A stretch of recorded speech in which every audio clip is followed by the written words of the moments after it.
नमस्कार. आम्ही लोक या यूट्यूब मंचामध्ये आपल्या सगळ्यांचं स्वागत. मित्रहो, गेल्या 10 वर्षातल्या भाजपाच्या गैरकारभारामुळं महाराष्ट्राचं जेवढं नुकसान झालं नसेल तेवढं मोठं नुकसान पक्षांना पोचलेल्या वाचाळवीरांनी आपल्या सभ्य आणि सुसंस्कृत महाराष्ट्राचं केलेलं आहे. लोकांची टाळकी फिरली की त्यांचं वागणं आणि बोलणं हे उलट्या मेंदूच्या लोकांसारखं होऊन जातं आणि मग जे जे बोलू नये नेमकं तेवढंच या माथे फिरू लोकांकडून बोललं जातं. एखादी बाब सरळ असेल तर ती किती आणि कशी वाकडी करून दाखवायची आणि सांगायची हे एक तंत्र आहे. हे तंत्र आपल्या व्यवस्थेत तसं कधीही नव्हतं. हिटलरच्या फॅसिस्ट वृत्तीनं हेच तंत्र साऱ्या जगात पसरवलं. राजकारणाच्या क्षेत्रात राजकारण तर सारच करतात, पण हे राजकारण जे केलं जातं ते जगन्मान्य राज्यशास्त्रीय परिमाणांप्रमाणे. पण हे जगन्मान्य राज्यशास्त्र हिटलरला मात्र मुळीच कबूल नव्हतं. म्हणूनच सर्वंकष सत्तेसाठी झपाटलेल्या जगभरातल्या मूठभर लोकांना हेच तंत्र वापरण्याचा नेहमी मोह झालेला आहे. सरळ वाटेनं जाणाऱ्या लोकांना कशाची तरी भीती दाखवायची आणि मुद्दाम वाकडी वाट करून चालायला लावायचं असं हे तंत्र. त्यामुळे हे तंत्र वापरणाऱ्यांना आपसुकच एक प्रकारचं पुढारीपण मिळतं. लोकांचं मार्गदर्शन करण्याची तथाकथित संधी मिळते आणि त्यातूनच त्यांचं पुढलं राजकारण त्यांना रेखता येतं. यालाच बुद्धिभेदाचं राजकारण असं म्हणतात. आजकाल हेच राजकारण आपल्याकडे स्थापित होऊ पाहत आहे. खरं म्हणजे राहुल गांधींनी विदेशात जाऊन आरक्षणाबद्दल जे कुठलं वक्तव्य केलं त्यात एक शब्दही तसं म्हणाल तर चुकीचा नाही. जेव्हा केव्हा समाजामध्ये सार्वत्रिक समता निर्माण होईल तेव्हा आरक्षण हे आपसुकच संपुष्टात येईल. या मूलभूत भूमिकेवरच आरक्षणाचं सारं तत्वज्ञान हे आधारलेलं आहे. राहुल गांधी नेमकं हेच आणि एवढंच बोलले, त्यात तसं गैर काही नाही. पण त्यांचं हे विधान पूर्णपणे ऐकून घेण्याचं, समजून घेण्याचं धाडस ज्यांचं नाही त्या साऱ्या निर्बुद्धांनी आता पराचा कावळा करणं सुरू केलेला आहे. हा सारा उपद्व्याप करणाऱ्या लोकांचे चेहरे आपण एकदा जरूर पाहिले आणि तपासले पाहिजेत. ज्यांना आरक्षणातला र आणि क्ष देखील उच्चारता येत नाही असं हे सारे उपटुंब नेते. ते कोण? संजय गायकवाड. राहुल गांधी जे काही बोलले त्याबद्दल त्यांची जीभ कापण्यासाठी त्यांनी 11 लाखांचं बक्षीस म्हणे जाहीर केलं. हे गृहस्थ जणू बुलढाण्यात नाहीत तर कंधारच्या पहाडावरून बोलतायत अशा वृत्तीचे. कुठल्या तरी तारेत असल्यासारखे काहीतरी बरळत राहायचं असा यांचा सगळा धंदा. आपण कोण, आपलं शिक्षण काय, आपण कुणाबद्दल बोलावं, काय बोलू नये असे प्रश्न यांना कधीही पडत नाहीत. कारण सरळ आहे, आज सत्ता त्यांची आहे. त्यांचं कोणी काहीही बिघडू शकत नाही ही त्यांची पूर्ण खात्री आहे. एकूणात सत्तेची मस्ती आहे. बरं, हे सगळे लोक अशिक्षित आहेत, अडाणी आहेत म्हणून असं बोलून जातात असंही नाही. सुशिक्षितांचं काय? तिथेही सगळं बरंच बरं.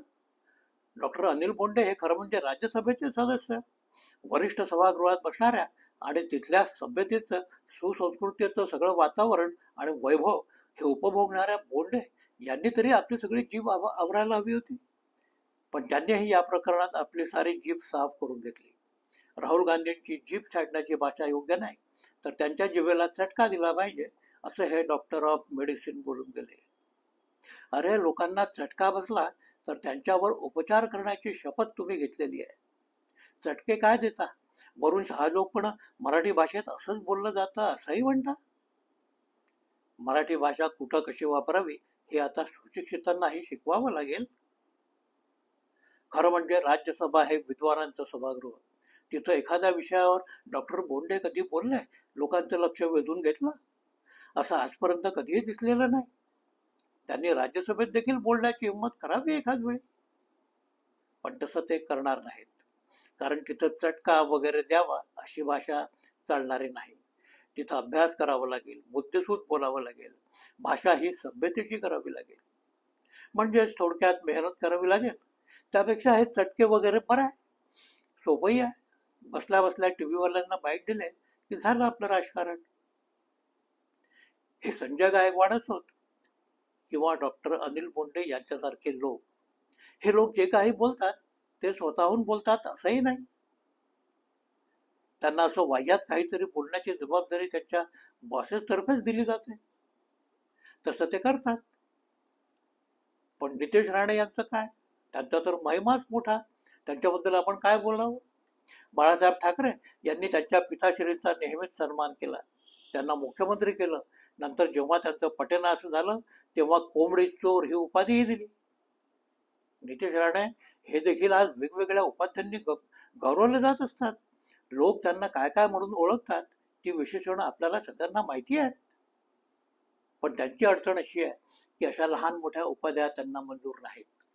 ते गृहस्थ म्हणून लहान आहेत, पण त्यांची कृती मात्र अतिशय महान. त्यांना पंतप्रधान होण्याची कदाचित घाई झाली असावी. मुसलमानांच्या विरोधात बोललं की आपण पंतप्रधान होऊ शकतो असा त्यांचा समज झालेला आहे. कदाचित नागपूरकरांनी त्यांना तसं पटवून दिलेलं असावं. ते आजकाल कट्टर मे कट्टर असे हिंदू झालेले आहेत. त्यांच्या भगव्या कपड्यांचाही महिमा वेगळाच. हे कपडे गुंडाळले की माणूस दिसत नाही, दिसतात ते केवळ कपडे. हे तर मिस्टर इंडिया सारखं झालं. आता माणूसच दिसणार नसेल तर आवाज तरी मोठा असायला हवा. मग ते साहजिकपणे फार कर्कशपणे बोलायला लागतात. त्यांना नव्यानंच आपण कट्टर हिंदू असल्याचा दृष्टांत झालेला आहे. सध्या त्यांचा सारा हा अवतार पाहिला की हे आता कुणी संत महंत वगैरे झाले की काय असं आपल्याला वाटून जावं. प्रत्यक्षात ते धर्म आणि अध्यात्माबद्दल चकार शब्दही बोलत नाहीत. त्यांनी तोंड उचकटलं की त्यांच्या तोंडून शब्दरूपी मुसलमान बाहेर पडतात. मशिदीत घुसून मारू अशी त्यांची प्रेमळ भाषा असते. अलीकडे त्यांचं मुसलमानांवरचं हे प्रेम जरा जास्तच उफाळून आलेलं आहे. आता त्यांच्या भाषणांबद्दल त्यांच्यावर गुन्हे देखील दाखल झाले आहेत. पण हे गुन्हे दाखल करणारे पोलीस फडणवीस यांच्या अखत्यारीत आहेत. तर हेच फडणवीस नितेश यांचे सागर बंगल्यात बसलेले बापही आहेत. त्यामुळे ही सारी मिली बघत. नितेश राणे आले की ते काहीतरी वाह्यात बोलणार, पोलीस ते सारं ऐकून घेणार, गरज पडली तर गुन्हे दाखल करणार आणि नंतर विसरून देखील जाणार. असा हा सारा मामला. कसला कायदा आणि कसलं काय. नितेश राणे यांना भाजपानं सध्या प्रायोगिक तत्वावर धर्मवीर ही भूमिका वठवायला दिलेली दिसते. हा रोल त्यांना खूपच आवडलेला असावा. फार मन लावून ते ही भूमिका वठवतायत. अकोल्यात कुठल्या तरी हिंदू संमेलनात देखील ते उपस्थित झाले. हे संमेलन म्हणजे बाहुबली संमेलन अशी जाहिरात करण्यात आली. बाहुबलींचं संमेलन असल्यामुळं इथं नितेश यांच्यासारख्या पहिलवानाची जणू गरज होती. प्रमुख पाहुणे म्हणून ते इथं उपस्थित झाले. पण संमेलन बाहुबलींचं असल्यामुळं सामान्य लोक बिचारे घाबरले. संमेलनात येण्याची हिंमत कोणी करणार नव्हतं. लोकच नाहीत तर भाषण काय करणार, कोणासाठी करणार. अखेर मार्ग निघाला. संमेलनाच्या आयोजकांनी समोरच्या खुर्च्या अडवायच्या, राणे यांनी आपलं संतप्त स्फोटक बोलायचं, हिंदू राष्ट्र स्थापित झाल्याच्या आविर्भावात भाषण संपवायचं आणि व्हिडिओ बनवून घ्यायचा असं ठरलं. आणि अर्थातच गंगेत घोड आलं. होय, एक बाब अजून. पोलीस ही यंत्रणा नितेश यांना मुळीच आवडणारी नाही. पोलीस हे जणू आपल्या खटल्यावरचे कर्मचारी आहेत. या पद्धतीनं पोलिसांचा सतत पाणउतारा करत राहणं हा यांचा खरा शौक. पोलीस हटवा, दाखवून देतो हा यांचा नेहमीचाच दोषा. खरं म्हणजे यांच्या चारही बाजूंनी पोलीस असतात म्हणून हे स्वतः सुरक्षित असतात. पण पोलिसांबद्दल वाटेल ते बोललेलं लोकांना आवडतं असा कदाचित यांचा गैरसमज झालेला आहे. पोलिसांना घाबरणं हे सामान्य लोकांचं काम. पण आम्ही तर सुपर पोलीस आहोत असं दाखवण्याचा यांचा राणे यांचा हा नेहमीचा प्रयत्न. एका सभेत तर यांनी कहर केला, सर्व धर्म समभाव पाळण्याची कोणालाही गरज नाही. तुम्ही हिंदू आहात आणि हिंदूच राहा. तुम्हाला काहीही खरेदी करायचं असेल तर फक्त हिंदू व्यापाऱ्यांकडून खरेदी करा. या प्रकारचं आवाहन त्यांनी केलं. 1925 पासून अशा गोष्टी लपून छपून बोलल्या जात होत्या. त्या आता उघडपणा माईकवर बोलल्या जाऊ लागल्या आहेत. या प्रकारात परिवारातल्या ज्या लोकांचा समावेश आहे त्यात नितेश हे सध्या आघाडीवर आहेत. एरवी एखाद्या सुसभ्य आणि खऱ्या अर्थानं संविधान निष्ठ असणाऱ्या सरकारच्या काळात असं विधान कोणी केलं असतं तर त्याची रवानगी केव्हाच तुरुंगात झाली असती. असे हे नितेश राणे. यांच्याकडे जेव्हा धर्मवीर हा रोल नसतो तेव्हा हे ठाकरे कुटुंबीय विरोधक असतात. ठाकरे कुटुंबियांवर हे तुटून पडतात. आदित्य ठाकरे आणि उद्धव ठाकरे हे कसे भ्रष्ट आहेत मुंबईच्या कुठल्या भानगडीमध्ये कोणत्या ठाकरेंचा कसा सहभाग आहे याची बित्तम बातमी देणारे लोक यांच्याकडे आहेत. ठाकरे लोक हेच कसे खरे खलनायक हे जीव तोडून लोकांना सांगण्याचा त्यांचा नेहमीचा प्रयत्न असतो. पण केवळ त्यामुळे त्यांचं भागतं असं मात्र मुळीच नाही. म्हणूनच मग वाटेल त्या खालच्या भाषेत टीका करायची, टिंगलटवाळी करायची, हे यांचे आवडते उद्योग. देवेंद्र फडणवीस यांच्या फटाकड्या फौजेतल्या निवडक फटाक्यांचे हे निवडक नमुने. पण ही फौज एवढीच नाही, फौज फार मोठी आहे. त्यांचं कर्तृत्वही फार मोठं आहे. किरीट सोमय्या, प्रसाद लाड, आशिष शेलार, अतुल भातखळकर, चित्रा वाघ, गोपीचंद पडळकर, नवनीत राणा अशी ही यादी मोठी आहे. या लोकांनी तोंड उघडलं की हे काहीतरी वाह्यात बोलणार हे जणू ठरलेलं. यांची नेमणूकच केवळ विरोधकांना नामोहरम करण्यासाठी झालेली आहे. हे झालं सगळ्या या वाचाळवीरांचं. त्यांच्याशिवाय दांडगाई करून हातघाईवर येणारं, विरोधकांचा गळा पकडू पाहणारं ते देखील कोणीतरी हवंच. म्हणून मग मोहित कंबोज यांच्यासारख्या बलदाडग्यांचं भाजपा या अतिशय सांस्कृतिक पक्षात आगमन झालं. उद्धव ठाकरे यांचं सरकार उलथवण्यासाठी मुंबईतल्या भूमिगत जगताचीही कशी मदत घेतली गेली ते आपण त्यावेळी पाहिलेलंच होतं. हे लोक जे काही बोलतात, जसं वागतात, ते सारं काही उगाच घडणारं नसतं. त्यांना पक्षानं दिलेल्या अजेंड्यानुसार, पक्षानं दिलेल्या स्क्रिप्टनुसार त्यांना बोलावं लागतं. ते जे बोलतात त्याचं स्क्रिप्ट येतं सागर बंगल्यावरून. आपल्या राजकारणात जुन्या काळी समाजवादी राजकारण मोठं होतं. राम मनोहर लोहिया यांनी सातत्यानं अनेक वेळा थेट नेहरूंवरच हल्ले केलेले आपण ऐकले.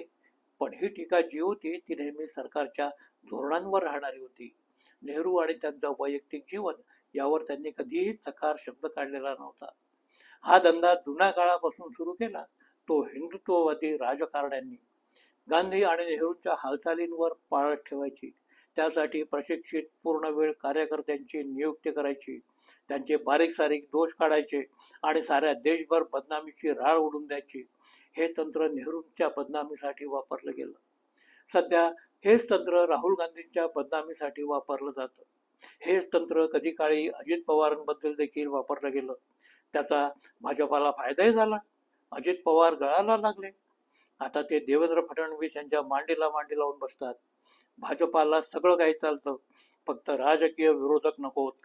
उद्धव ठाकरे यांनी भाजपासोबत पुन्हा जातो म्हटलं तर भाजपातर्फे त्यांच्यासाठी रेड कार्पेट अंथरण्यात येईल, असंच कुठलं तरी भाजपाचं धोरण आहे.